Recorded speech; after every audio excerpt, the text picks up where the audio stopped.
ಜನ ಹುಷಾರಾಗಿರಬೇಕು. ಜನರನ್ನ ಎಚ್ಚರಿಸುವ ಒಂದು ಸುದ್ದಿ ಇದೆ ನೋಡಿ. ಅಕೌಂಟ್ಗೆ ಹಣ ಹಾಕ್ತೀನಿ, ಕ್ಯಾಶ್ ಕೊಡಿ ಅಂತಾರ. ದಯವಿಟ್ಟು ಕೊಡೋಕೆ ಹೋಗಬೇಡಿ. ಕಾರಣ ಗೊತ್ತಿಲ್ಲದವರಿಗೆ ಹಣ ನೀಡೋ ಮುನ್ನ ನೀವು ಎಚ್ಚರವಾಗಿರಲೇಬೇಕು. ಬೆಂಗಳೂರಿನಲ್ಲಿ ಹೆಚ್ಚಾಗ್ತಾ ಇದೆ ಆನ್ಲೈನ್ ವಂಚಕರ ಜಾಲ. ಮೆಡಿಕಲ್ ತುರ್ತು ನೆಪದಲ್ಲಿ ಹಾಕ್ತಾರೆ ಉಂಡೆನಾಮ. ಆಂಧ್ರಹಳ್ಳಿಯ ಸೈಬರ್ ಸೆಂಟರ್ ಮಾಲೀಕನಿಗೆ ಈ ರೀತಿ ಪಂಗನಾಮ ಹಾಕಲಾಗಿದೆ. ಫೇಕ್ ಆಪ್ ಮೂಲಕ ಹಣ ಕಳಿಸಿದ್ದಾಗಿ ಮೋಸ ಮಾಡಿದ್ದಾರೆ. ಕಳಿಸಿದ್ದೀವಿ ನಿಮ್ಮ ಅಕೌಂಟ್ಗೆ, ಕ್ಯಾಶ್ ಕೊಡಿ, ಮೆಡಿಕಲ್ ಎಮರ್ಜೆನ್ಸಿ ಅಂತ ಮೋಸ ಮಾಡಿದ್ದಾರೆ. ಮೊಬೈಲ್ನಲ್ಲಿ ಚೆಕ್ ಮಾಡುವಷ್ಟರಲ್ಲಿ ಕಿಲಾಡಿ ಅಲ್ಲಿಂದ ಕಾಲ್ಕಿತ್ತಿದ್ದಾನೆ.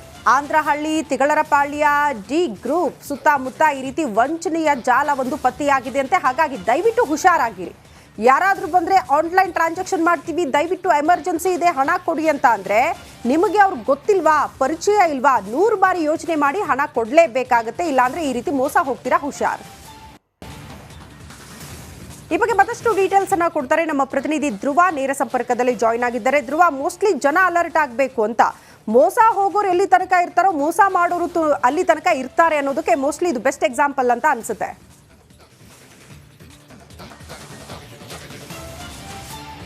ಎಸ್ ಶ್ರುತಿ, ಈಗ ಸೈಬರ್ ವಂಚಕರ ಅಂದ್ರೆ ವಂಚನೆ ಮಾಡೋದು ಯಾವ ರೀತಿ ಇಳಿದಿದೆ ಅನ್ನೋದಕ್ಕೆ ಇದು ಮತ್ತೊಂದು ಉದಾಹರಣೆ. ನಾನು ಆ ಒಂದು ವಿಡಿಯೋವನ್ನು ನೀವು ಗಮನಿಸ್ತಾ ಇದ್ರೆ ಅದರಲ್ಲಿ ಒಬ್ಬ ವ್ಯಕ್ತಿ, ಅದು ಆಂಧ್ರಹಳ್ಳಿಯ ಸೈಬರ್ ಸೆಂಟರ್ ಒಂದು ದೃಶ್ಯ. ಅದು ಒಬ್ಬ ವ್ಯಕ್ತಿ ನನಗೆ ಮೆಡಿಕಲ್ ಎಮರ್ಜೆನ್ಸಿ ಇದೆ ಅಂದ್ರೆ ತನ್ನ ಭಾವನೆಗಳನ್ನ ಅಲ್ಲಿ ಎನ್ಕ್ಯಾಚ್ ಅನ್ನ ಮಾಡ್ಕೊಳ್ತಾನೆ. ನನಗೆ ಎಮರ್ಜೆನ್ಸಿ ಇದೆ, ಅರ್ಜೆಂಟ್ ಆಗಿ ದುಡ್ಡು ಕೊಡಿ ಅಂತ ಸೈಬರ್ ಸೆಂಟರ್ ಬಳಿ ಕೇಳ್ತಾನೆ. ಮೊದಲಿಗೆ 10,000 ಕೇಳ್ತಾರೆ, ಆನಂತರ 5,000 ಹಣವನ್ನ ಕೇಳ್ತಾನೆ. ಸೈಬರ್ ಸೆಂಟರ್ ಹೋಗ್ಲಿ ಪಾಪ ಅಂತ ಹೇಳಿ ಆತನಿಗೆ 5,000 ರೂಪಾಯಿ ಕ್ಯಾಶ್ ಅನ್ನ ಕೊಡ್ತಾನೆ.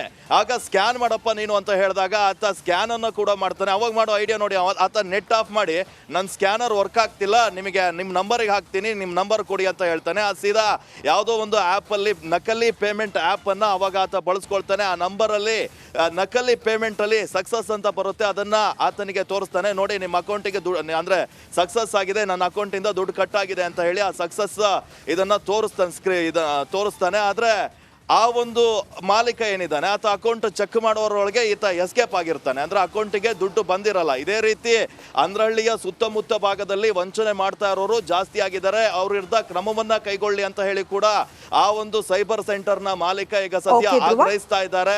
ಇದೇ ರೀತಿ ಬೆಂಗಳೂರಿನ ಅನೇಕ ಭಾಗದಲ್ಲಿ ಕೂಡ ಈ ತರ ಮೋಸಗಳು ನಡೀತಾ ಇದ್ದು ಸಾರ್ವಜನಿಕರು ಎಚ್ಚರಿಕೆಯಿಂದ ಇರಬೇಕು ಅಂತ. ಧನ್ಯವಾದ. ಸಿಲುಕಿದ್ದವರನ್ನ ಕಾರ್ಯಾಚರಣೆ ಮೂಲಕ ಹೊರತೆಗೆದು ಕುಟುಂಬಸ್ಥರಿಗೆ ಒಪ್ಪಿಸಿದ್ದಾರೆ.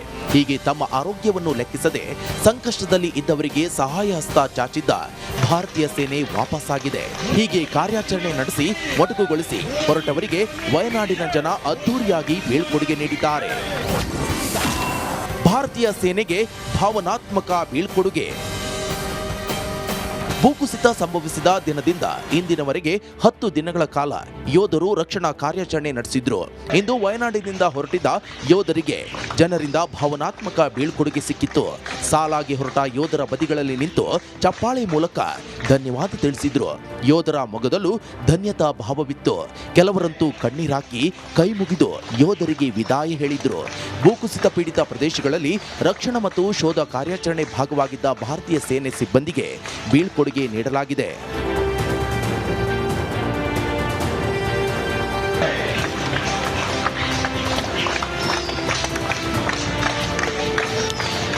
ಭೂಕುಸಿತ ರಕ್ಷಣಾ ಕಾರ್ಯಾಚರಣೆಯ ಸಮಯದಲ್ಲಿ ಜೀವವನ್ನು ಪಣಕ್ಕಿಟ್ಟ ನಮ್ಮನ್ನ ರಕ್ಷಿಸಿದ ವೀರರಿಗೆ ನಾವು ತುಂಬಾ ಕೃತಜ್ಞರಾಗಿರುತ್ತೇವೆ. ನಿಮ್ಮ ಧೈರ್ಯ ಮತ್ತು ತ್ಯಾಗವನ್ನ ಮರೆಯಲಾಗುವುದಿಲ್ಲ ಅಂತ ವಯನಾಡಿನ ಜನ ಭಾವನಾತ್ಮಕವಾಗಿ ಬೀಳ್ಕೊಟ್ರು. ರಿಯಲ್ ಲೈಫ್ನ ರಿಯಲ್ ಹೀರೋಗಳಿಗೆ ನಮ್ಮದೊಂದು ಸಲಾಂ. Bureau report, republic Kannada.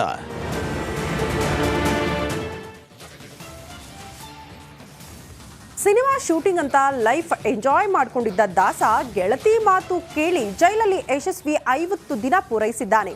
Parappana ಅಗ್ರಹಾರದಲ್ಲಿ ದರ್ಶನ್ ಜರ್ನಿ ಹೇಗಿತ್ತು, ಯಾರೆಲ್ಲ ಬಂದು ಮೀಟ್ ಆದ್ರು ಅನ್ನೋದರ ಕಂಪ್ಲೀಟ್ ವರದಿ ಇಲ್ಲಿದೆ ನೋಡಿ.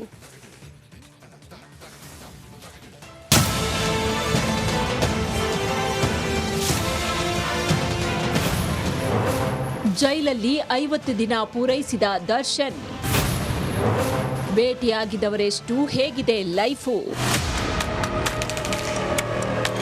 ಸಿನಿಮಾದಲ್ಲಿ ಪಂಚ್ ಡೈಲಾಗ್ ಹೊಡೆದು ಡಿ ಬಾಸ್ ಅಂತ ಫೇಮಸ್ ಆಗಿದ್ದ ದರ್ಶನ್ ಈಗ ಕಂಬಿ ಹಿಂದೆ ಲಾಕ್ ಆಗಿದ್ದಾರೆ. ದರ್ಶನ್ ಜೈಲು ಸೇರಿ ಬರೋಬ್ಬರಿ 50 ದಿನ ಯಶಸ್ವಿಯಾಗಿ ಪೂರೈಸಿದ್ದಾರೆ. ಈ 50 ದಿನಗಳಲ್ಲಿ ದಾಸ ನಿದ್ದೆಗೆಟ್ಟಿದ್ದೆಷ್ಟು ದಿನವೋ, ಚಿಂತೆಯಲ್ಲಿ ತೇಲಿದ್ದು ಅದೆಷ್ಟು ದಿನವೋ ಗೊತ್ತಿಲ್ಲ. ಹಂಗೂ ಹಿಂಗೂ ಕೊಲೆ ಕೇಸಲ್ಲಿ 50 ಡೇಸ್ ಪೂರೈಸಿದ್ದಾರೆ.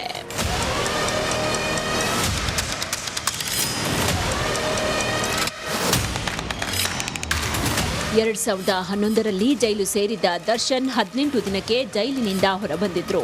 ಆದ್ರೀಗ ಜೈಲಲ್ಲೇ ಅರ್ಧ ಶತಕ ಬಾರಿಸಿದ್ದಾರೆ. ಪರಪ್ಪನ ಅಗ್ರಹಾರದಲ್ಲಿ ಲಾಕ್ ಆಗ್ತಾ ಇದ್ದಂತೆ ದಾಸನಿಂದ ಅಂತರ ಕಾಯ್ದುಕೊಂಡ ಚಂತನವನದ ಹಲವು ಸ್ಟಾರ್ಸ್ ಬಳಿಕ ಒಬ್ಬೊಬ್ಬರಾಗೆ ಮೀಟ್ ಆಗುವುದಕ್ಕೆ ಶುರು ಮಾಡಿದ್ರು. ಪತ್ನಿ ವಿಜಯಲಕ್ಷ್ಮಿ ಅಂತೂ ವಾರಕ್ಕೆ 3 ಬಾರಿ ಗಂಡನನ್ನ ಭೇಟಿಯಾಗಿ ಧೈರ್ಯ ತುಂಬುತ್ತಾ ಇದ್ರು. ಹೀಗೆ 4 ಗೋಡೆಗಳ ಮಧ್ಯ ಇರುವ ದರ್ಶನನ್ನ ನೋಡುವುದಕ್ಕೆ ಯಾರ್ಯಾರು ಬಂದಿದ್ರು ಅನ್ನೋದನ್ನ ನೋಡೋದಾದ್ರೆ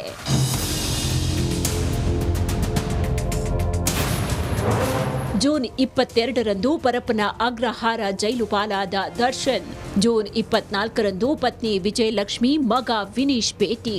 ಜೂನ್ 29ರಂದು ನಟಿ ರಕ್ಷಿತಾ ಹಾಗೂ ಪ್ರೇಮ್ ಭೇಟಿ ಕೊಟ್ರು, ಫ್ರೆಂಡ್ ಅಂತ ನಮೂದು ಮಾಡಿದ್ರು. ಜುಲೈ 1ಕ್ಕೆ ವಿಜಯಲಕ್ಷ್ಮಿ ಜೊತೆ ದರ್ಶನ್ ತಾಯಿ ಮೀನಾ, ತಮ್ಮ ದಿನಕರ್ ಭೇಟಿ ಕೊಟ್ರು. ಜುಲೈ 2ರಂದು ದಾಸನನ್ನ ಭೇಟಿಯಾದ್ರೂ ಸಮತ ತಂಗಿ ಅಂತ ನಮೂದು ಮಾಡಿದ್ರು. ಜುಲೈ 10ರಂದು ವಿಜಯಲಕ್ಷ್ಮಿ, ಸುಶಾಂತ, ಚಂದ್ರಶೇಖರ್, ವಿನೀಶ್ ಭೇಟಿ ಕೊಟ್ರು. ಜುಲೈ 11ರಂದು ನಟ ಧನ್ವೀರ್, ಚಂದ್ರಶೇಖರ್, ನಾಗೇಶ್, ಸುನಿಲ್, ಶಿವಕುಮಾರ್ ಭೇಟಿ.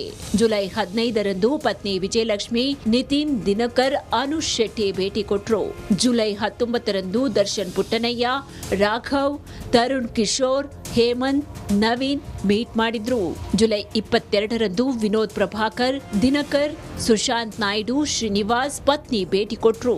ಜುಲೈ 25ರಂದು ಸಾಧು ಕೋಕಿಲ, ಸಚ್ಚಿದಾನಂದ, ಹರಿಕೃಷ್ಣ, ರಾಮನಾಥ್, ಭೋಜರಾಜ್ ಭೇಟಿ. ಜುಲೈ 29ರಂದು ವಿಜಯಲಕ್ಷ್ಮಿ, ಮಗ ವಿನೀಶ್, ದಿನಕರ್, ಗೆಳೆಯರಾದ ಶಕ್ತಿವೇಲು, ಕವಿರಾಜ್ ಭೇಟಿ ಕೊಟ್ರು.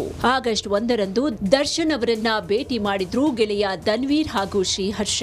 ಆಗಸ್ಟ್ 5ರಂದು ವಿಜಯಲಕ್ಷ್ಮಿ ಸಹೋದರರಾದ ಲಲಿತಾ ರಾಘವ, ರಾಕೇಶ್, ಶ್ವೇತಾ ಭೇಟಿ ಕೊಟ್ರು. ಆಗಸ್ಟ್ 8ರಂದು ವರ್ಷಾ ಮೇಲಂಟ, ಜಗದೀಶ್, ರಾಕೇಶ್ ಶರ್ಮಾ, ಹರೀಶ್ ಮಲ್ಹೋತ್ರಾ ಭೇಟಿ ಮಾಡಿದ್ರು. ದರ್ಶನ್ ಪರಪ್ಪನ ಅಗ್ರಹಾರದಲ್ಲಿದ್ರು. ಹೀಗೆ ಒಬ್ಬೊಬ್ಬರಾಗಿ ಭೇಟಿಯಾಗಿ ಮಾತುಕತೆ ನಡೆಸಿದ್ದಾರೆ. ದಾಸನ ಮೇಲಿರುವ ಅಭಿಮಾನ, ಪ್ರೀತಿಗಾಗಿ ಜೈಲಿಗೂ ಹೋಗಿ ಭೇಟಿ ಮಾಡಿ ಧೈರ್ಯ ತುಂಬಿದ್ದಾರೆ. 50 ದಿನದಲ್ಲಿ ಇಷ್ಟು ಜನ ಮೀಟ್ ಆಗಿದ್ದಾರೆ. ಇನ್ನು ಎಷ್ಟು ದಿನ ಜೈಲಲ್ಲಿರ್ತಾರೋ, ಅದೆಷ್ಟು ಜನ ಮೀಟ್ ಮಾಡುವುದಕ್ಕೆ ಬರ್ತಾರೋ ಕಾದ್ ನೋಡ್ಬೇಕು.